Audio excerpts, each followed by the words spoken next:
सत श्री अकाल। कैसे हैं आप लोग? उम्मीद करती हूँ ठीक होंगे, खुश होंगे। मैं हूँ हसीका अली और मेरे साथ हैं तारिक नियाजी। अस्सलाम वालेकुम, नमस्ते, सत श्री अकाल। उम्मीद करता हूँ ठीक होंगे, खुश होंगे। दोस्तों, जहाँ रहे खुश रहें, माँ बाप का ख्याल, क्योंकि माँ बाप हैं तो सब कुछ है। आज की हमारी video top upcoming mega projects. तो स्टार्ट करते हैं अपनी वीडियो को। Let's start. ओके गाइस, तो वीडियो का टाइटल है top upcoming mega projects launched by Modi government in 2021। तो स्टार्ट करते हैं। हेलो दोस्तों, स्वागत है आपका एक नई वीडियो में। तो आज इस वीडियो में बात कर रहे हैं भारत में इसी साल यानी 2021 में लॉन्च हुए नए मेगा प्रोजेक्ट्स के बारे में। कैबिनेट अप्रूवल इस वक्त काफी सारे इन मेगा प्रोजेक्ट्स को मिल चुका है और कई सारे अलग अलग स्टेट्स के अंदर इन नए मेगा प्रोजेक्ट्स के बारे में आपको बताऊंगा जो कि इसी साल लॉन्च किए गए हैं। तो बने रहिए वीडियो के साथ। हेलो दोस्तों, मेरा नाम है दीपक, आप देख रहे हैं इट्स इनक्रेडिबल फॉर यू। तो आइए शुरू करते हैं। इसके नाम भी याद है।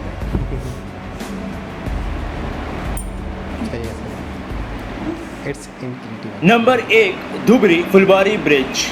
तो चलिए शुरुआत करते हैं नॉर्थ ईस्ट से ही। ये एक अंडर कंस्ट्रक्शन ब्रिज है नॉर्थ ईस्ट में आसाम और मेघालय के बीच में। अंडर कंस्ट्रक्शन से आप समझ गए होंगे कि इसमें इस वक्त तक काम होना शुरू हो चुका है। ब्रह्मपुत्रा नदी के ऊपर इसे बनाया जा रहा है जो कि 2026 या 2027 तक पूरी तरह से बनकर तैयार हो सकता है। बनने के बाद पानी के ऊपर ये भारत का सबसे लंबा ब्रिज होगा जिसकी लंबाई 19 किलोमीटर होगी और ये एक 4 लेन ब्रिज होगा। आज के समय में धुबरी फुलबारी के बीच में ब्रह्मपुत्रा नदी होने की वजह से डायरेक्टली रोड के थ्रू ट्रैवल करना बिल्कुल पॉसिबल नहीं है। उसके लिए काफी लंबा घूम के आना पड़ता है जिसमें 5 से 6 घंटे लग जाते हैं और अगर नाव यानी बोट से भी ट्रैवल करें तब भी 2 घंटे लग ही जाते हैं क्योंकि कोई ऐसी स्पीड बोट वगैरह तो वहाँ पर नहीं है। जिस वजह से इस ब्रिज के बनने के बाद ये दूरी ब्रिज की लंबाई के बराबर यानी 19 किलोमीटर ही रह जाएगी जो कि 15 से 20 मिनट में आराम से कवर हो जाएगा। बात करें अपडेट्स की तो 3200 करोड़ रुपयों का खर्चा आने वाला है प्रोजेक्ट में जिसे L&T यानी लार्सन एंड टुब्रो ही तैयार कर रही है। चलिए अगले प्रोजेक्ट की बात करें तो यह है मर्यादा पुरुषोत्तम श्रीराम इंटरनेशनल एयरपोर्ट, जैसे अयोध्या एयरपोर्ट भी बोला जा रहा है। तो समझ गए होंगे आप लोग कि उत्तर प्रदेश में अयोध्या के अंदर इस एयरपोर्ट को तैयार किया जाएगा जो कि एक ब्राउन फील्ड प्रोजेक्ट है और ये एक इंटरनेशनल यानी अंतर्राष्ट्रीय हवाई अड्डा होगा। अभी इस वक्त जहां इसे बनाया जा रहा है वहां ऑलरेडी ही एक एयर स्ट्रिप यानी कि रनवे मौजूद है और इस एयरपोर्ट के पहले फेज में ही उस रनवे की लंबाई और चौड़ाई दोनों को ही बढ़ाया जाएगा और रनवे को भी काफी नया लुक दिया जाएगा क्योंकि फिर यही रनवे उस अयोध्या इंटरनेशनल एयरपोर्ट के रनवे की तरह इस्तेमाल में लिया जाएगा। और इसीलिए ये ब्राउन फील्ड प्रोजेक्ट है क्योंकि हम लोग एग्जिस्टिंग चीज को ही बेहतर बना रहे हैं। ग्रीन फील्ड प्रोजेक्ट की तरह सब कुछ स्क्रैच से शुरू नहीं कर रहे हैं। लगभग 6000 स्क्वायर फीट में इसकी पहली टर्मिनल बिल्डिंग बनेगी जिसकी डिटेल्ड प्रोजेक्ट रिपोर्ट तैयार हो गई है और अगले साल तक इसके पहले फेज को पूरा हो जाना चाहिए और 2022 में ही दूसरे फेज को भी शुरू कर दिया जाएगा। कह सकते हैं कि टूरिज्म को बढ़ाने के लिए शायद अयोध्या के इस एयरपोर्ट को इंटरनेशनल बनाया जा रहा है क्योंकि अभी अयोध्या में ही राम मंदिर भी बन रहा है तो शायद गवर्नमेंट काफी हद तक टूरिज्म को स्टेट में बढ़ाना चाह रही है। चलिए चलेंगे तीसरे प्रोजेक्ट की तरफ जो कि है सूरत मेट्रो। तो गुजरात में सूरत के अंदर ये एक अंडर कंस्ट्रक्शन मेट्रो सिस्टम है जिसका फाउंडेशन स्टोन इसी साल जनवरी में प्रधानमंत्री मोदी द्वारा रखा गया था और पहले फेज के तहत इसमें 2 कॉरिडोर्स का निर्माण किया जा रहा है जिनकी मिलाकर कुल लंबाई 40.35 यानी 40.35 किलोमीटर की है। दिसंबर 2023 तक इसको पार्शियली बनाकर ऑपरेशनल करने का टारगेट रखा गया है और 2026 तक इसको पूरा तैयार किया जाएगा। लगभग 12,000 करोड़ रुपयों का खर्चा इस वक्त बताया जा रहा है कि प्रोजेक्ट में आ सकता है और 38 यानी 38 स्टेशंस प्रोजेक्ट में बनाए जाएंगे दोनों कॉरिडोर्स को मिलाकर, जिसमें एक कॉरिडोर में होंगे 20 स्टेशन और दूसरे में 18। इलेक्ट्रिफिकेशन वैसे इस प्रोजेक्ट में थोड़ा सा अलग है, इसमें थर्ड रेल का इस्तेमाल होगा। इंडिया में ऑलरेडी ही वैसे थर्ड रेल का इस्तेमाल कुछ मेट्रो सिस्टम्स में होता है लेकिन फिर भी मैक्सिमम कॉरिडोर्स में आपको ओवरहेड यानी जो मेट्रो के ऊपर रहती हैं वायर्स वैसी ही देखने को मिलती हैं। खैर, काम प्रोजेक्ट में इस वक्त तक शुरू हो चुका है और 2 साल के अंदर ही सूरत के लोगों को पार्शियली ही सही, यानी छोटे से सेक्शन में ही सही, लेकिन मेट्रो ट्रेन का गिफ्ट मिल जाएगा। कोंकण एक्सप्रेसवे, तो ये है हमारा चौथा प्रोजेक्ट। कोंकण एक्सप्रेसवे को इस वक्त एक प्रस्तावित परियोजना ही कहा जाएगा, जो कि महाराष्ट्र के अंदर बनाया जाएगा। महाराष्ट्र में गवर्नमेंट रायगढ़ और रत्नागिरी होते हुए मुंबई और सिंधुदुर्ग के बीच में इस एक्सप्रेसवे को बनाने की सोच रही है। ये एक ग्रीनफील्ड प्रोजेक्ट होने वाला है, यानी बिल्कुल शुरुआत से इसे बनाया जाएगा। किसी पहले से मौजूद एक्सप्रेसवे को अपग्रेड नहीं किया जाएगा। 400 किलोमीटर लंबा ये एक्सप्रेसवे होगा, जिसे बनाने में 70,000 करोड़ रुपयों का बजट निकलकर सामने आ रहा है। मुंबई और सिंधुदुर्ग के बीच अभी ट्रैवल करने में लगभग 7 घंटे लगते हैं, जो कि इस एक्सप्रेसवे के कंप्लीट होने के बाद 3 से 4 घंटे में ही पूरा किया जा सकता है। 4000 हेक्टेयर जमीन की जरूरत प्रोजेक्ट में पड़ने वाली है और अभी इसके डिटेल्ड प्रोजेक्ट रिपोर्ट पे काम चल रहा है, जिसके बाद शायद 4 साल और लगेंगे प्रोजेक्ट को पूरी तरह से तैयार करने में। मतलब अभी तो यही सोचा जा रहा है। फिर भी आप लोगों को पता ही है कि लैंड एक्विजिशन हो, यानी कि जमीन अधिग्रहण, फिर काफी सारे अप्रूवल लेने होते हैं, इनमें ही काफी सारा टाइम चला जाता है। वैसे बोला जा रहा है कि बनने के बाद, क्योंकि फिर ये अच्छी कनेक्टिविटी दे देगा, तो कोंकण का जो रीजन है वहाँ पे अभी भी बेसिक सुविधाएं जैसे कि ट्रांसपोर्टेशन वगैरह उनका अभाव है, उनमें काफी हद तक हमें इम्प्रूवमेंट होती हुई दिख सकती है। चलिए बात करेंगे 5वें प्रोजेक्ट की, और ये होगा विजयवाड़ा बेंगलोर एक्सप्रेसवे। दोनों ही सिटीज, या कह सकते हैं दोनों ही स्टेट्स, यानी आंध्र प्रदेश और कर्नाटका के बीच में कनेक्टिविटी को इम्प्रूव करने के लिए इस प्रोजेक्ट के बारे में सोचा गया है। जल्द ही प्रोजेक्ट में काम शुरू होने वाला है, क्योंकि national highway authority of India द्वारा इसके डिटेल्ड प्रोजेक्ट रिपोर्ट को तैयार करने का काम शुरू कर दिया गया है। लगभग 570 यानी 570 किलोमीटर लंबा ये एक्सप्रेसवे होने वाला है, लेकिन ये पूरा शुरू से तैयार नहीं किया जाएगा। 360 किलोमीटर लंबा ही नया एक्सप्रेसवे बनेगा। बाकी का ऑलरेडी ही एग्जिस्टिंग हाईवे है, जिसे इम्प्रूव किया जाएगा। प्रोजेक्ट के बनने के बाद दोनों ही सिटीज में लगने वाला ट्रैवलिंग टाइम 3 घंटे कम हो जाएगा। वैसे अभी रिपोर्ट्स भी आ रही हैं कि इस एक्सप्रेसवे को फ्यूचर में और ज्यादा एक्सटेंड किया जा सकता है, जिसमें इसको चेन्नई कोलकाता के नेशनल हाईवे 65 तक कनेक्ट किया जा सकता है, जो कि कनेक्टिविटी को और आसान और एक्सप्रेसवे को और लंबा बना देगा। चलिए चलते हैं छठे प्रोजेक्ट की तरफ, और ये है 7 मेगा टेक्सटाइल पार्क्स। तो अभी जस्ट 2-3 दिन पहले ही टेक्सटाइल मिनिस्ट्री ने एक नोटिफिकेशन जारी किया है, जिसमें उन्होंने बताया है कि 7 PM मित्र यानी mega integrated textile reason and apparel parks जो है वो सेटअप किए जाएंगे, क्योंकि आत्मनिर्भर भारत के तहत टेक्सटाइल सेक्टर में इंडिया को फ्यूचर में इंटरनेशनली रिप्रेजेंट होना है। 4,445 करोड़ रुपीस का खर्चा इन मेगा टेक्सटाइल पार्क्स को बनाने में आएगा, और क्योंकि अब कैबिनेट से अप्रूवल मिल ही गया है, तो प्रोजेक्ट में काम भी जल्द ही शुरू हो जाएगा। अगले 5 सालों में धीरे धीरे एक करके इन 7 पार्क्स को लगाया जाएगा, जिससे ये एम्प्लॉयमेंट तो जनरेट करेंगे ही, साथ ही सबसे बड़ी चीज है कि ये इन्वेस्टमेंट को भी अट्रैक्ट करेंगे, और इन्वेस्टमेंट आने के भी अच्छे खासे चांसेस हैं। इस महीने के जस्ट शुरुआत में ही पीयूष गोयल जी ने भी इससे रिलेटेड ट्वीट करके ये जानकारी दी थी, और उन्होंने कुछ चीजें इसमें क्लियर भी कर दी थी, जैसे 21 लाख जॉब जनरेट होंगे, प्रोडक्शन अगर ज्यादा होगा तो एक्सपोर्ट भी बढ़ने के चांसेस हैं। पीयूष गोयल जी का ट्वीट इस वक्त आप लोग अपनी स्क्रीन पर देख सकते हैं।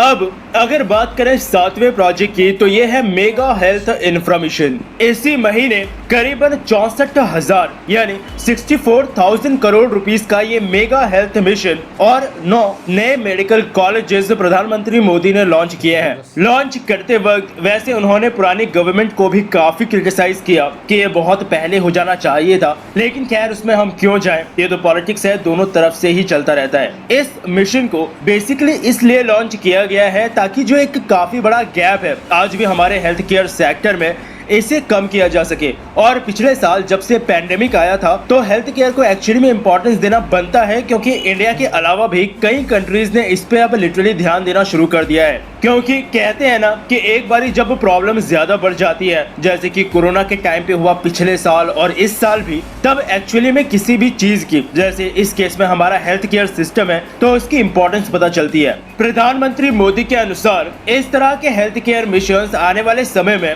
इंडिया को हेल्थ केयर में तो मजबूत बनाएंगे ही, लेकिन जो तबका बिल्कुल नीचे दबा हुआ है, जिसे बेसिक सुविधाएं भी नहीं मिल पाती, उनके लिए भी यह मिशन काम करेगा। और क्योंकि यह मिशन प्रधानमंत्री जी ने यूपी से लॉन्च किया था, इसलिए अखिलेश यादव जी ने भी ये बोला था कि ये मिशन गवर्नमेंट ने इसलिए लॉन्च किया है क्योंकि आने वाले स्टेट्स में उन्हें अब अपनी हार दिख रही है, तो आखिरकार कुछ तो चिपकाना ही है जनता को हार से बचने के लिए। बाकी अब इसके बारे में मैं क्या बोलूं, आप लोग खुद ही समझदार हैं ये देखने के लिए कि कौन कितना सही है। चलिए, वीडियो अब लंबी होती जा रही है, इसलिए सिर्फ एक और प्रोजेक्ट के बारे में बात करते हैं, और ये है ग्रेट निकोबार आइलैंड में एक 10,000 करोड़ रुपयों का ट्रांसशिपमेंट पोर्ट। तो पिछले साल अगस्त में ये सबसे पहले न्यूज निकल करके आई थी कि इंडिया जो है वो 10,000 करोड़ रुपए इन्वेस्ट करने का सोच रहा है निकोबार आइलैंड में एक पोर्ट बनाने के लिए। और अगर आपको याद हो तो पिछले साल जब अंडमान और निकोबार आइलैंड के लिए अंडर सी ऑप्टिकल फाइबर प्रोजेक्ट इनॉग्रेट किया गया था हाई स्पीड इंटरनेट के लिए, उसी समय ये बात निकल करके सामने आई थी। गवर्नमेंट ने कहा था कि इस तरह के पोर्ट वहाँ पर बनाने से एक अच्छा अल्टरनेटिव तैयार हो जाएगा बाकी पोर्ट्स के लिए, और निकोबार के डेवलपमेंट के लिए तो ये बेहतर होगी।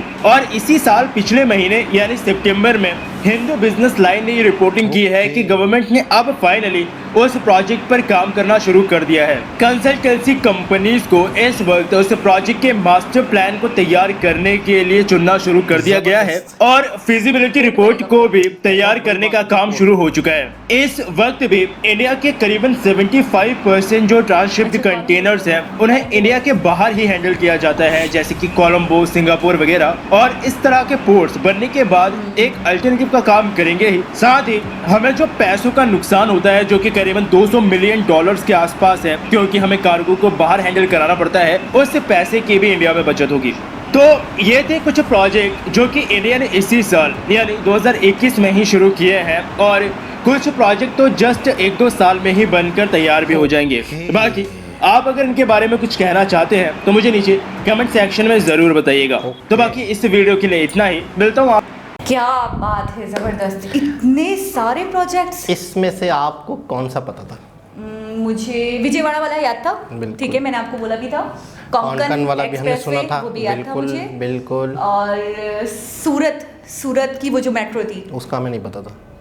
जब टोटल मेट्रोस के बारे में हमने सुना था कि इन फ्यूचर उनमें था, लेकिन सूरत मेट्रो पे काम स्टार्ट हो चुका है। अच्छा, निकोबार वाला भी पता था, थोड़ा बहुत था कि पोर्ट्स बन रहे हैं वहाँ पे, और वहाँ पे ये था, और वहाँ इंटरनेट के लिए हो रहा वो तो है। पूरी डिटेल से वीडियो हमने देखी थी कि निकोबार और दो आइलैंड थे। काफ़ी मतलब है कि वीडियोस देखी थी एक पूरी डिटेल से, कि जिसमें बताया गया था कि वहाँ वीडियो थी और उसके अंदर A to Z हमें बताया गया बहुत ही ज़्यादा, उसकी क्या इंपॉर्टेंस है, बहुत ज़्यादा डिटेल से वीडियो थी कि वहाँ पर इंटरनेट के हवाले से और पोर्ट के हवाले से।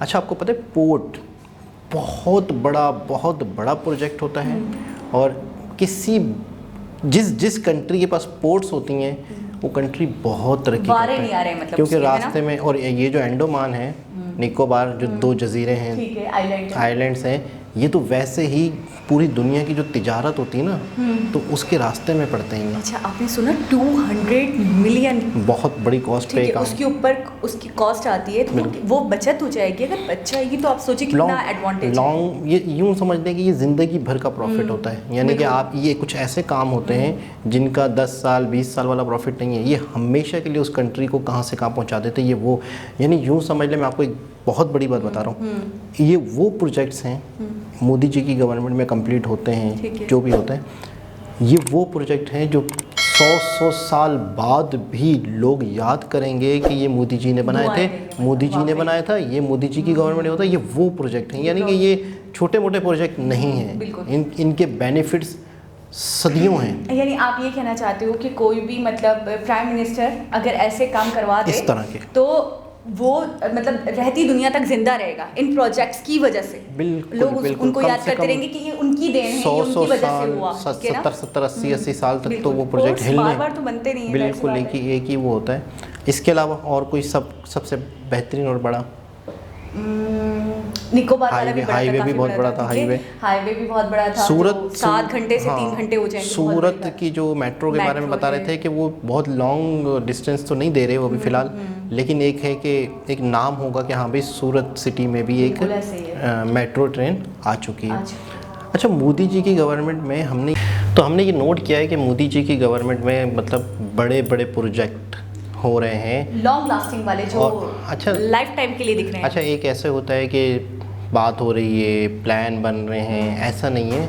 अब तो बाकायदा कईयों पे काम शुरू हो चुका है। आपने सुना वही नहीं ना। शायद वीडियो में कि 1 साल में 2 साल में तो बहुत सारे वही प्रोजेक्ट ना, कंप्लीट हो मतलब जाएंगे। काम वो नहीं है कि जिस पे बात हो रही है, काम शुरू हो चुका है और Facility बन कंप्लीट। चुकी हाँ, है, डीपीआर स्टार्ट हो चुका है, रेडी हो रहा है, तो इसका मतलब यकीनन के काम स्टार्ट हो चुका है। और जाहिर सी बात बहुत है, सारी साइट्स लेकिन जो रोड्स हैं उनकी वजह से जाहिर सी बात है टाइम टेकिंग होगा, टाइम बचेगा, जॉब्स बनेंगी, लोगों की आमदोरफ्त में आसानी होगी। एम्प्लॉयमेंट सबसे बड़ी चीज़, रोजगार। बिल्कुल रोज़गार होगा, फैक्ट्रीज लगेंगी। जब कोई भी चीज़ बनेगी एक जगह से दूसरी जगह आसानी से जाएगी तो जॉब्स क्रिएट होती हैं। होता एक प्रोजेक्ट है, फिर उसके असरात बहुत गहरे होते हैं। एक चीज़ हमने मिस कर दी, हॉस्पिटल्स को भी ज़्यादा से ज़्यादा मतलब आप देख रहे हैं, हाँ, परवान मतलब चढ़ाया जा रहा है, आवाम वहाँ पे को आवाम के लिए ज़्यादा से ज़्यादा बेनिफिट्स हों। फैसिलिटेट आपने- करें आवाम को ज़्यादा से ज़्यादा। आपने वो वीडियो देखी थी जिसमें कई मेडिकल कॉलेजेस का इफ्तिताह हुआ था। मेरे ख्याल में 9 मेडिकल कॉलेजेस योगी बने जी। थे। हाँ, योगी और जी। मज़ीद 13 मज़ीद और बन रहे बनने थे। वाले थे। तो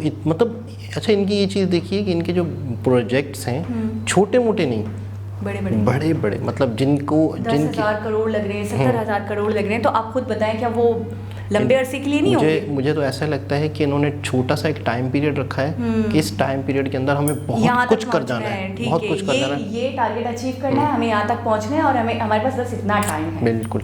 तो एक बहुत ही ज़बरदस्त इन्फॉर्मेटिव वीडियो थी जिसमें हमें बहुत बड़े बड़े इन Projects के बारे में फ्यूचर जो कंप्लीट होने वाले पता चला। प्रोजेक्ट्स हैं उनके बारे में पता चला और जो जिन पे काम भी चल रहा है। बिल्कुल। तो दोस्तों, दोबारा किसी और वीडियो के साथ आपसे मुलाकात होगी। जब तक के लिए अल्लाह अल्लाह हाफ़िज़। हाफ़िज़।